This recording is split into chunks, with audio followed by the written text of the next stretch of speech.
Okay, this is top tips for anyone starting out in guitar. So the first tip I'm going to give you is to get a nice clear note is to use whichever finger you like and play the note that you want to play, but make sure your finger position is behind the metal strip, the fret here, or this one here. This is fret 1 because it's the first fret on the board, fret 2, fret 3, so on all the way up. Anytime you play a note, whether it's in a chord, or a single note on its own, or a series of notes played together, you always want your finger to be just behind the fret wire. Now it may not always be possible. You may have to have your finger further back like that. If that's the case, you have to push harder with the finger to get the same note.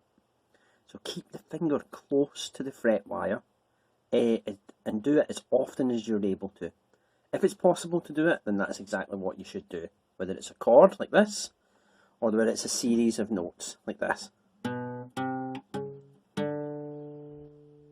Okay, that's the first part.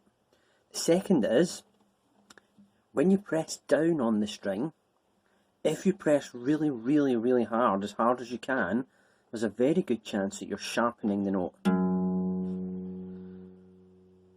So what you want to do is press down as hard as you can initially, play the string over and over again,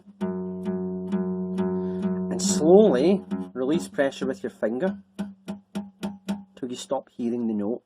And at the point just before you stop hearing the note, that is the ideal pressure amount that you need to play note. Okay, so you press down nice and hard, slowly release the pressure with that finger till you stop hearing the note, and the point just before that is how hard you want to press down on. This is something that's very difficult to gauge because it's different from player to player and from instrument to instrument. You have to work out what the ideal amount of pressure is for your hand strength and your guitar type. And a final point that I would like to make on this is, because the guitar has 6 strings, it can be quite challenging to remember, first of all, the names of them all, and second of all, the notes or the resultant notes of each fret of each string.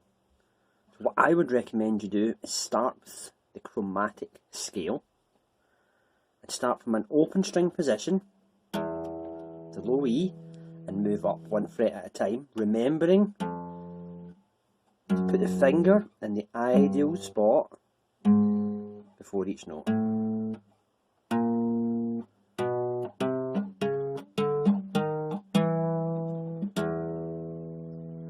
There we go. That is some top tips for you.